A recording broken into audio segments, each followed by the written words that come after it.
Okay, Newton's third law. For every action, there is an equal and opposite reaction. Has anyone here heard that before? It's probably like the most famous of Newton's laws. It's spouted in movies so people can seem smart.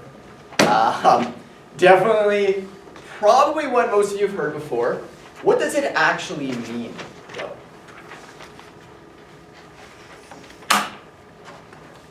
So, do you remember when I was talking about me standing on the floor here, why don't I like spontaneously shoot up into the air or fall down to the center of the earth?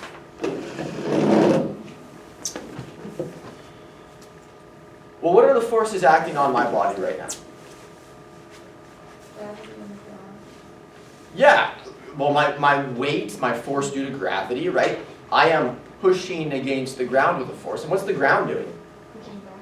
It's pushing back with an equal and opposite force. If it wasn't equal and opposite, if, for example, the force up was higher, what would happen? What's that? I'd go up, right? It's called jump, right? So if the force upwards is higher, I'm going to go up. I'm going to accelerate upwards. So there's a lot of these equal and opposite forces out there that we're going to explore today. And some of them are very intuitive, like standing on the floor. Others, not so much. So this is the real Newton's third law explanation here. So that in every interaction, there is a pair of forces acting on the two interacting objects. The size of the forces on the first object equals the size of the force on the second object. The direction of the force on the first object is opposite the direction of the force on the second. And forces always come in pairs, equal and opposite action-reaction force pairs. Effectively, when two things are interacting, there are forces that are going to be equal and opposite one another. Now, this is something I've already talked about, but if we place a book or something on the table here, just like me standing on the ground, what are the forces acting on it again? Gravity and the ground pushing up on me, or pushing up on this marker here, and that we call the normal force. So the force opposite gravity is always that normal force. So here are some other examples. So bird flying. How does a bird fly? They flap their wings. Surprisingly, this isn't going to do too much. When people fail hard at swimming, this is what they do. They panic and they do this. Why doesn't this work if you're trying to swim? Think about it. Why doesn't that work? If my arms are like this and I go up like this, what's going to happen? Pushing water. It's going to push me under the water, and then I'll go back up, and then under and up. So you will fail hard at swimming as well as failing hard at flying if you do that. If you look at a bird and when they're flying, they don't flap their wings like this. They'll push down, then they often fold their wings in, come up, and then push down. Right? It's not just like this. This is not going to do anything at all. But what actually causes them to fly? What gives them lift? What are they pushing against when they flap their wings downwards? Yeah, the air. So they're hitting air molecules, and they're exerting a force on those air molecules. And what are those air molecules doing in return? Are they going to push back? Yeah. Yeah, and are they going to push back with an equal and opposite force? Yes, they are, right? Keep in mind, even with big wings and a big push, this still isn't a lot of lift. So unfortunately, humans, we're never going to have the ability to fly on our own, using our biology, that is. What kind of sacrifices have birds made in order to fly? They actually have like hollow bones that are very brittle, very easy to break a bird's bone. That's why when they fly into your windows, they can often die. But again, birds, the way they lift is pushing against that air, and the air pushes back. Another one's a bug on your windshield. Let me ask you a question. Why is it that when you're driving your car and you hit a bug, the bug splats into oblivion, yet your car is unaffected?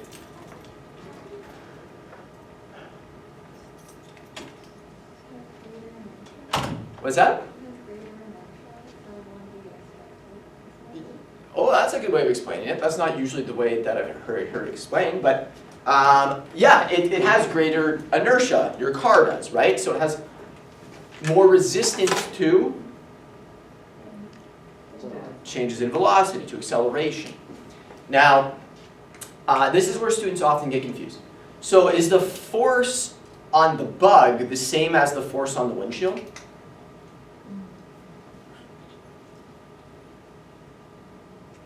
When that bug hits your windshield, is the force that your windshield experiences equal and opposite to the force that the bug experiences?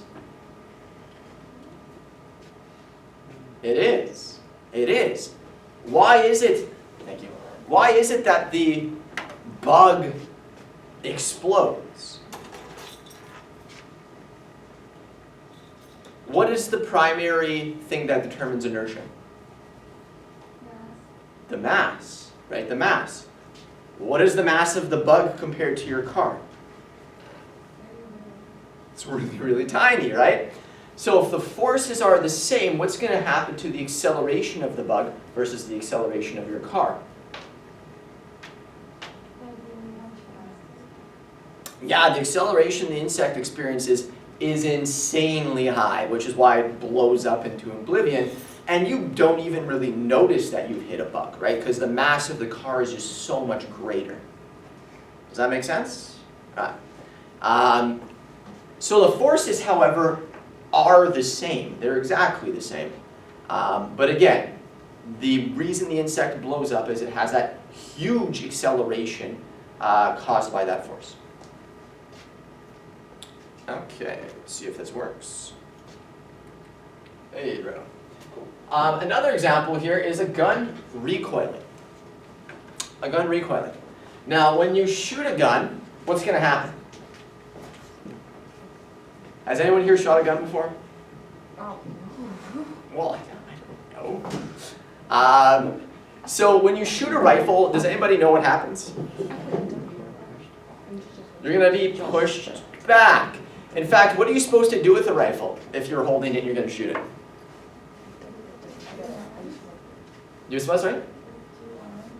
Well, if you hold it out of your body like this, right? If you hold the gun away from your body, as soon as you pull the trigger, it's going to shoot back into your body and it's not going to be a good time. You want to have the butt of the gun right here, right in the cleft of your shoulder, and you want to keep it nice and tight. Why would you want to do that? Why would you want to do that? If it's away from your body, it's going to shoot back and it's going to maybe break your arm or leave a really nasty bruise. But why doesn't that happen when you have it in the cleft of your arm? Let me ask you a different question. What force is bigger? The force acting on the bullet or the force of recoil of your gun?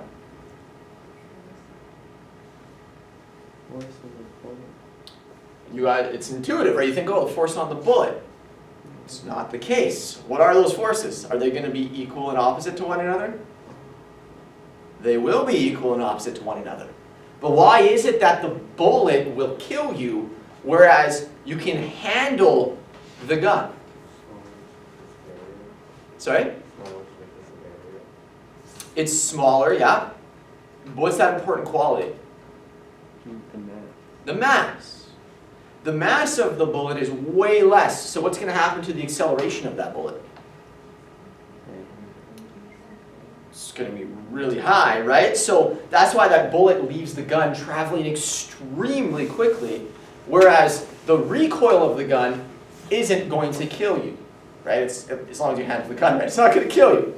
Now, however, that force is still there. It's a big force. The force of recoil is quite strong. So again, why is it that you don't want to hold the gun away from your body? Why is it that you want to have it tight to your body and lean into the gun? think about mass.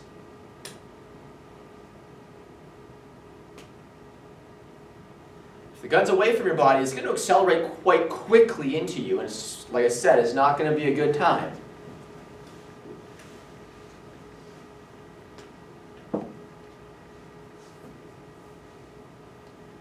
If you have it tight to your body, now that force is going to have to accelerate the mass of the gun and the mass of your whole body, right? So you have a lot of mass there to deal with that force.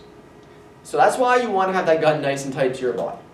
Otherwise, if it's out here, if you're holding it away from your body, you take a shot, now you just have the mass of the gun, and it's going to accelerate pretty quickly into you. Just FYI. So the force on the bullet and the force of the recoil are exactly the same. Now I want you to take a second, read this question here, and pick one of those four answers. Alright, so I'm going to ask you to pick one, and everyone has to raise their hands for one of these four options. Who here thinks it is A? Who here thinks it's B? Who here thinks it's C? Who here thinks it's D? Oh, interesting. Interesting. So we have quite a few C's and quite a few D's.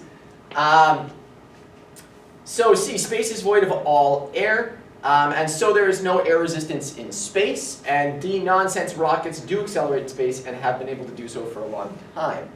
Well, you guys know rockets accelerate in space, and you know they can accelerate in space. The question is how? Because they're not pushing off of air. What are they doing?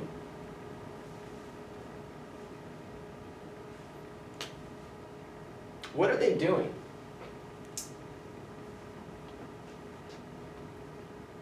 Has anyone here ever seen, what's the good movie? The Martian?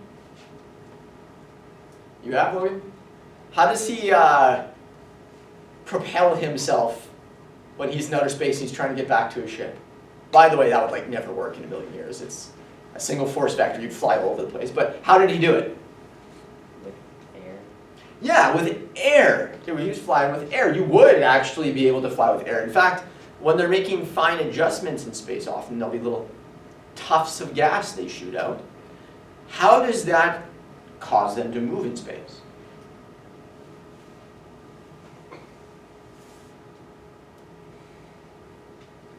When we look at a rocket, what is it really doing to generate thrust? It's not actually pushing against anything. What is it shooting out?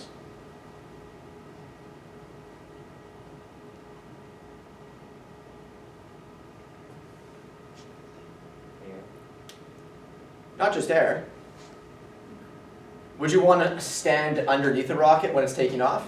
No, that probably wouldn't end well for you. Why?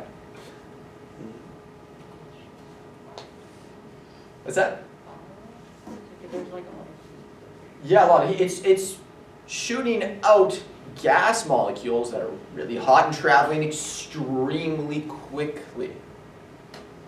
So think of your gun for a second. When you shoot that bullet out, right, it's not just the force acting on the bullet. What else is there? the recoil. It's the recoil. So if our rocket's out in space and it's shooting out little tiny particles of air really, really quickly, think of those little bullets. Is there going to be a recoil? Yeah, and that's what we call thrust, right? That's what we call thrust. So those rockets out in outer space, they don't need something to push against, right? When you shoot those gas molecules from the rear end of the rocket with very, very high speed, the recoil, the thrust, the force in the other direction is going to propel your rocket through space. So we don't need anything to push off of. This is an equal and opposite force. And if you understand this, you'll be able to nail that question on your balloon car racing sheets. Because I need you to think for me, how is it that a balloon attached to your car is going to cause it to be propelled forward? Common misconception, they think it's pushing off the air. It's not pushing off the air. Okay? I often have students that'll put, I haven't done this lab for a very long time by the way, but I've had students that will put like little flaps on their car so that the air has something to push against. Spoiler alert, your car's not going to go anywhere if you do that. So I recommend you have multiple iterations of your car, test your designs, because I can guarantee you some of your designs will not work if you don't test them. Why has SpaceX been so successful? What's that? No, you're on the right track, Bisola.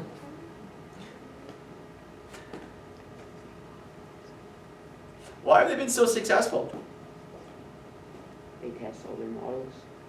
It's not that they test all of their models, they're not afraid of failure. One of the best things, so in order to have rapid engineering of something new, you want to have an iterative design, right? You want to have something that you can test. If it fails, where did it fail? Let's reiterate that, let's test again, right? Let's reiterate that, let's test again. Their process of reiteration is so rapid that they are prototyping and building faster than any other rocket company ever to have existed. Because they're not afraid of failure, and you should not be either. Like I said, some of your designs are not going to work, and it would suck for you to find that out on Tuesday. So please test your design.